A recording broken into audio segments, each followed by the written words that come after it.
Assalamualaikum warahmatullahi wabarakatuh.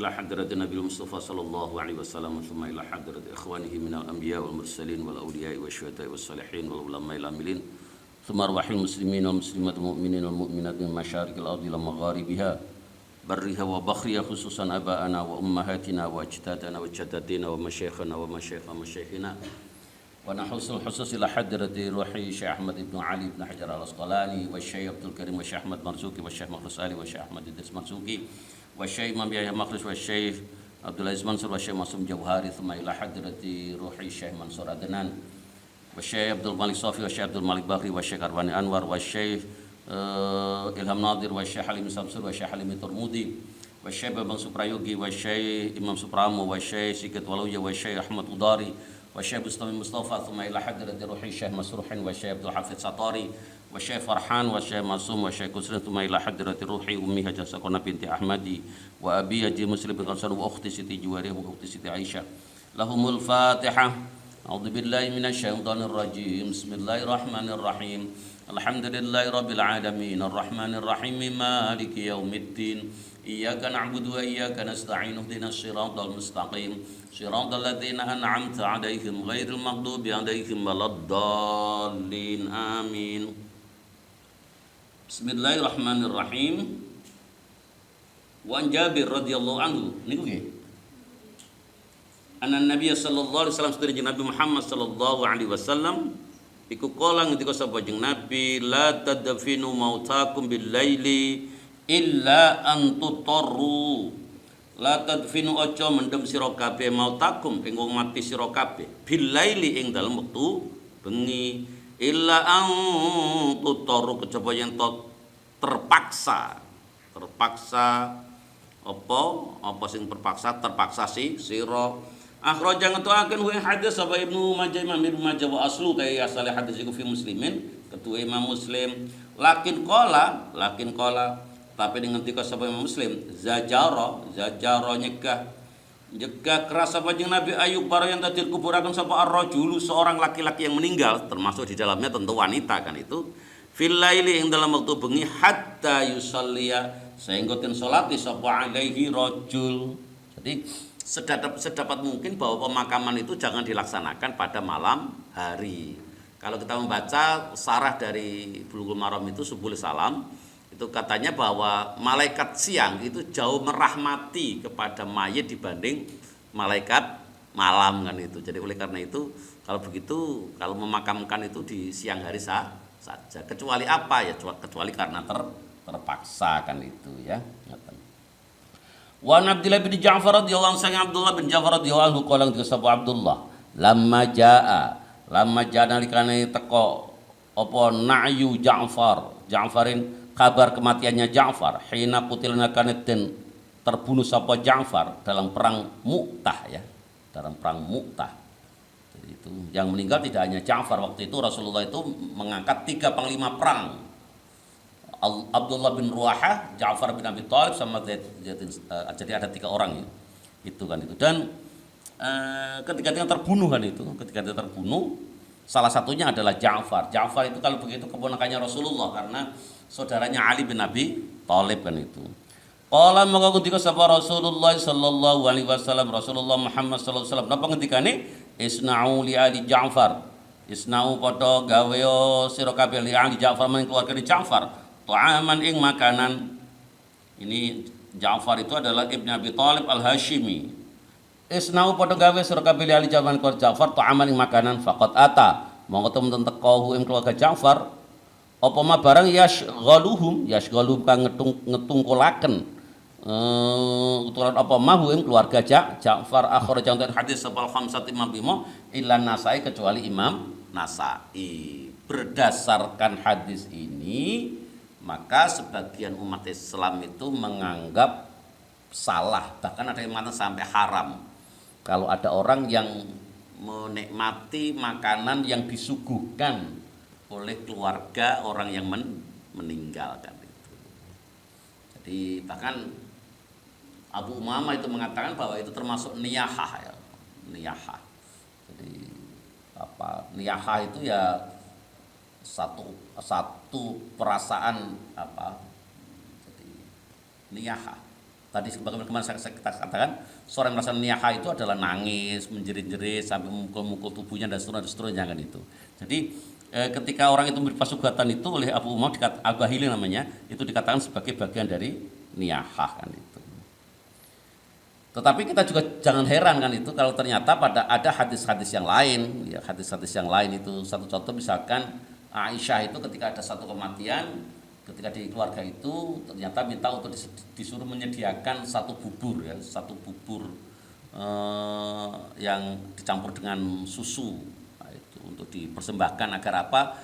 Orang yang ditinggal kematian itu akhirnya orangnya bisa fresh kan itu, jadi menghilangkan stres.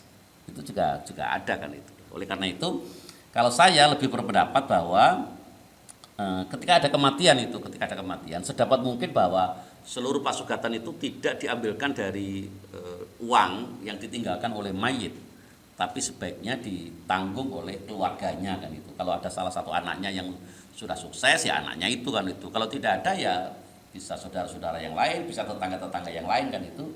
Sebagaimana ulama kita kan juga seperti itu kan. Di Jawa itu kalau ada orang kematian biasanya tetangga itu datang, yang putri biasanya sambil membawa apa? Ada yang membawa beras lah, ada yang membawa gula lah, ada yang membawa mie, ada yang membawa telur kan itu.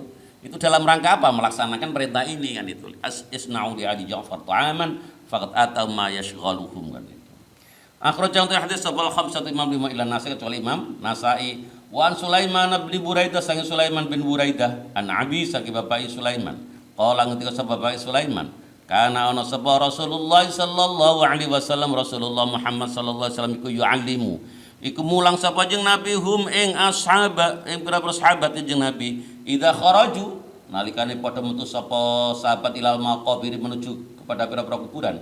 Ayakulu yang nyoto pada ngucap sapa sahabat ngucap teng pundi kalau kita mau masuk kuburan, assalamu ala ahli diyari minal mu'minil muslimin wa inna insyaallah bihum lahiqun nas'alullaha lana wa lakumul afiyah. Assalamu tawi keselamatan iku ala ahli diyari, ala ahli diyari iku ing atase ahline pira-pira omah, ya orang-orang yang ada di kuburan itu, minal mukminin setengah sange pira-pira mukmin, wal muslimin lan pira-pira wong muslim. Wa inna lan sedune kita insya Allah mengdesaken sapa Allah bikum lan sira kabeh iku lahikuna, pira-pira wong kang padha nusul ya nanti tentu pada saatnya kita juga akan menyusul apa ya, menyusul mati kan itu. Nas'alu nyuwun sapa ingsun Allah lan kita wala pira kabeh al afiyata ing kawilujengan, ing keselamatan, al afiyata ing kesehatan itu. Jadi kita kalau ke makam ketika masuk itu salah satu sunnah untuk masuk kuburan kita dengan membaca ini, Assalamualaikum atau Assalamu alaika sama Assalamu ala ahli diyari minal mu'minat wa inna insyaallah bihum lahiqun. Makanya orang yang melaksanakan ziarah kubur itu bisa apa? Mengingatkan kepada kematian. Dan ingat kepada kematian itu jadi penting. Rasulullah itu ketika ditanya, "Ayyul mu'minina aqyas ya Rasulullah?" Mukmin seperti apa yang paling cerdas wahai Rasulullah? Dijawab, kana aktsaruhum lil mauti, kanu aktsaruhum mauti dzikra. Orang yang paling banyak ingat kematian. Dan tidak hanya itu,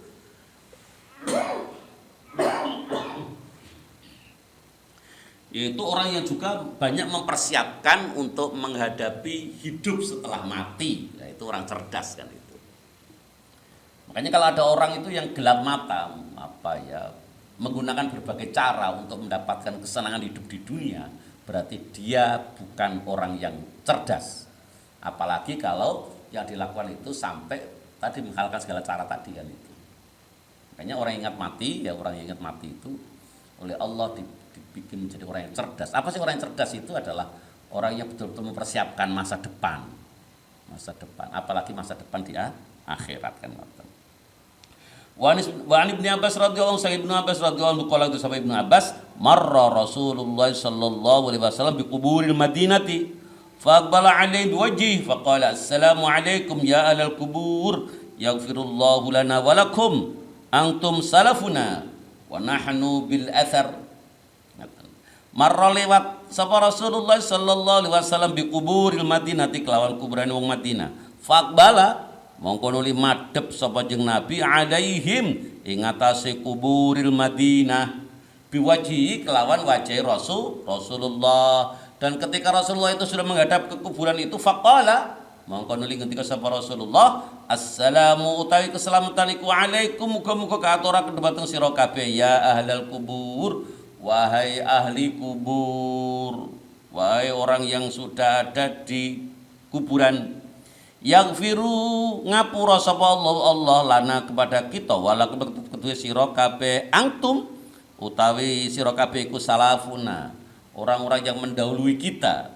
Wa nahnu utawi kita iku bil athari wong kang buri atau wong kang akan menyusul. Rawa jeritan hadis sahabat Tirmidzi wa qala itu sahabat Tirmidzi hasanun ai hadza hasanun, hadis ini berkualitas hasan kan. Jadi ini adalah satu tata cara yang diajarkan Rasulullah, baik kita mau masuk kubur atau sekedar hanya lewat, dua-duanya kita memberi salam kepada ahli kubur. Itu artinya apa? Artinya kalau orang yang dikubur itu tidak bisa mendengar apa yang kita ucapkan, maka tentu apa? Tentu Rasulullah tidak mengajarkan untuk mengucapkan salam kan itu. Oleh karena itu kalau ada orang yang berpendapat bahwa orang yang jadi kubur sudah selesai hidupnya sudah situ, jadi dia enak atau tidak enak itu tergantung dulu amal perbuatannya selama dia hidup kan itu. Itu berarti tidak sejalan dengan apa yang dicontohkan oleh Rasulullah kan itu. Jadi orang itu masih bisa berkomunikasi dengan ahli kubur.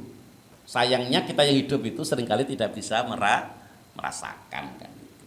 Jadi kalau saya meyakini, jadi kalau kita mengucapkan salam, kalau kita mendoakan, kalau kita kirim pahala kan itu terhadap orang-orang yang mayit itu, mereka senang kan itu, mereka senang.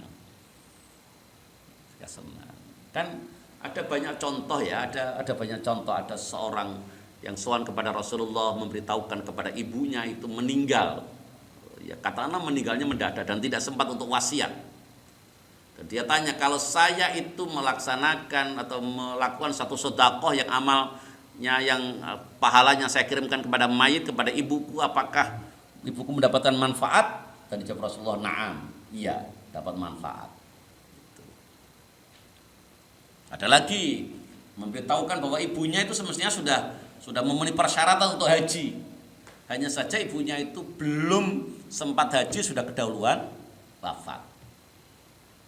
Apakah kalau saya melaksanakan ibadah haji untuk ibuku, apakah ibuku dapat manfaat? Ternyata jawabannya juga mendapatkan manfaat kan itu.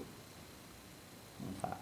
Nah, kira-kira kalau amaliyah yang berupa benda dan berupa badan itu sampai pertanyaannya, kalau baca Al-Quran sampai atau tidak kan itu? Memang tidak pernah dicontohkan hadis yang sahih yang menjelaskan itu, tapi ini bisa dikiaskan semestinya. Kalau perbuatan-perbuatan ibadah yang lain itu bisa kita kirimkan pahalanya kepada mayit, bukankah membaca Al-Quran itu bagian dari ibadah kan itu? Nah, ngoten semestinya kan itu. Jadi, nah, orang yang tidak sampai itu mengatakan, kalau terkait dengan ibadah itu harus ada perintahnya, harus ada contohnya. Kalau tidak ada contohnya, tidak boleh itu kan itu. Tetapi bukankah ibadah mengiriman pahala kepada mayit itu bukan termasuk ibadah mahdhah kan itu? Ibadah mahdhah itu ibadah yang syarat dan rukunnya sudah ditentukan oleh Allah kan itu. Kalau memang tidak ibadah mahdhah, ya kita bisa mengkiaskan. Yang tidak bisa itu kan ibadah mahdhah kan itu. Ibadah mahdhah. Nah, seperti itu. Jadi, oleh karena itu ya kita melaksanakan itu. Bagaimana kalau saudara-saudara kita tidak mau, ya nggak apa-apa kan itu. Kalau ada yang mengatakan, wah itu bid'ah, saya tidak mau, ya monggo, nggak jadi masalah kan itu, nggak jadi masalah. Tapi jangan sampai orang yang tidak mau itu akhirnya menyalahkan orang yang mau mengirimkan pahala itu kan itu. Saya sepakat dengan mazhab Maliki. Mazhab Maliki itu masih ragu antara sampai atau tidak sampai. Tetapi mazhab Maliki mengatakan karena ini masalah apa? Masalah yang gaib ya. dari sesuatu yang gaib. Lah oleh karena itu, daripada nanti di akhirat ternyata mengirimkan pahala membaca Al-Quran pada mayit itu sampai, sementara kita selama hidup di dunia ini tidak mempercayai itu sampai, akhirnya apa? Kita rugi kan? Keluarga kita rugi, orang-orang tua kita rugi. Kenapa? Karena tidak pernah dikirimi pahala membaca Al-Quran kan itu. Jadi masalahnya seperti itu aja kan. Karena perdebatan ulama itu bukan boleh atau tidak boleh, hanya sampai atau tidak sampai kan, itu aja, seperti itu perdebatannya. Oke, kita teruskan. Wa Aisyah radhiyallahu anha, sang Aisyah radhiyallahu anha, qalat sab'a Aisyah, qala ngi sab'a Rasulullah sallallahu alaihi wasallam, Rasulullah Muhammad sallallahu alaihi wasallam, la tasubbu aja misui sira kabeh al amwata ing pira-pira wis mati. Fa innahum mongko stune amwat iku qad afdau iku temen-temen wis tumeka sapa amwat ilama qaddamu, ilama atau sudah mendapat balasan ya, ilama bareng qaddamu kang wis lakoni sapa amwat. Jadi kita tidak perlu untuk mencaci maki orang yang sudah meninggal kan itu. Jadi orang yang sudah meninggal itu misalkan dulu selama hidup dia itu penjahat kan itu, enggak usah kita caci maki kan itu. Ini koruptor kan itu, enggak usah kita caci maki. Dia sudah mendapatkan balasan apa yang dia lakukan selama di muka bumi ini kan itu. Jadi ya kalau kita lebih baik positive thinking ya, untuk menatap hidup kita ke depan kan itu. Jadi tataplah hidup kita ke depan itu dengan tersenyum, maka dunia ini akan tersenyum dengan kita kan itu. Terus kalau kita membahas tentang al-janazat ini seharusnya mengingatkan kita pada saatnya kita juga akan mati. Makanya kita harus persiapan kan itu, bersiap sebaik-baiknya. Dengan cara apa? Memperbanyak ibadah, meningkatkan fungsi manfaat kita buat orang banyak kan itu. Jangan malah sebaliknya, saudara lebih memanfaatkan orang banyak untuk kepentingan saudara kan itu. Jadi yang benar adalah kehadiran kita itu dirasakan manfaatnya oleh banyak orang. Sekarang ini kan yang banyak orang itu egois kan itu. Jadi sedapat mungkin banyak orang itu yang ingin memanfaatkan orang banyak. Dalam rangka apa? Dalam rangka untuk mencapai apa yang dia senangi kan itu. Seperti itu. Makanya keseimbangan. Saya sering mengatakan bahwa antara karir dan manfaat di tengah masyarakat itu harus seimbang. Kalau orang mengejar karir, dia sangat boleh jadi menghalalkan segala cara untuk bisa meningkatkan karirnya. Dan itu karir itu kan hanya urusan-urusan duniawi. Sementara ukhrawi itu berkorelasi dengan apa? Dengan kemanfaatan hidup kita di depan orang banyak kan itu. Makanya Rasulullah bersabda, inna ahabban nasi ilallahi anfa'um linnas. Inna ahabban nasi ilallahi anfa'um linnas. Bahwa manusia yang paling dicintai oleh Allah itu adalah orang yang paling bermanfaat kan. Pada matan yang lain berbunyi khairun nas anfa'uhum linnas, sebaik-baik manusia itu adalah yang paling bermanfaat untuk orang banyak kan itu. Jadi keseimbangan tadi, bagaimana kalau karir kehidupan itu menanjak, seharusnya nilai manfaat kita itu harus sama-sama meningkat kan itu. Jadi kalau diibaratkan dia seorang pegawai itu ketika karirnya itu memuncak, itu dia sudah bisa menyinari seluruh orang yang hidup di sekitar itu kan itu. Jadi seluruh orang merasakan adanya kita. Jangan sampai wujudu keadamihi, adanya kita sama saja dengan tidak adanya. Kenapa seperti itu? Enggak memberi nilai manfaat apa-apa kok. Tuh. Jadi meningkatkan nilai manfaat itu menjadi penting kan itu. Dan sekarang ini kan banyak bisa kita lakukan kan itu. Jadi dengan apa? Dengan kita bersungguh-sungguh untuk apa? Mengembangkan, menyebarkan ilmu yang kita punya. Kita dengan berkarya kan itu, berkarya melalui tulisan kan itu, sehingga orang bisa, ya satu contoh misalkan tulisan saya yang saudara pelajari itu, cara mudah mengakses literatur secara online, itu saya yakin itu manfaatnya ya, insya Allah besar lah, karena digunakan di banyak kampus kan itu, banyak kampus. Makanya kita berkarya jadi penting. Tahrij hadis satu contoh itu dimanfaatkan banyak orang. Kok bisa tahu? Ya karena citasinya tinggi kan itu. Kita itu kalau ingin tahu nilai manfaat dari karya kita bisa lihat. Kita bisa lihat di Google Scholar kan itu. Jadi ada berapa orang yang mensitasi itu kan itu. Jadi kita bisa melihat itu. Sama saja dengan kalau kita itu membuat video itu. Video kita itu di view oleh berapa orang dengan durasi berapa lama itu kan bisa kita lihat kan itu. Bisa kita lihat. Makanya saya sering merenung kan itu. Kalau semacam video atau YouTube itu dibikin oleh manusia atau aplikasi-aplikasi semacam e-learning itu ya, itu dibikin oleh manusia kan itu sudah bisa merekam apa yang kita lakukan kan itu, dan itu hasil rekamannya itu tidak meleset per detik, terlihat secara baik kan itu, padahal itu adalah bikinan manusia. Malaikat roket dan api itu kan yang membuat Allah kan itu, yang disuruh mencatat apa yang kita amalkan itu teknologi yang Allah bikin kan itu. Oh, itu mesti jauh lebih canggih kan itu, jauh lebih canggih.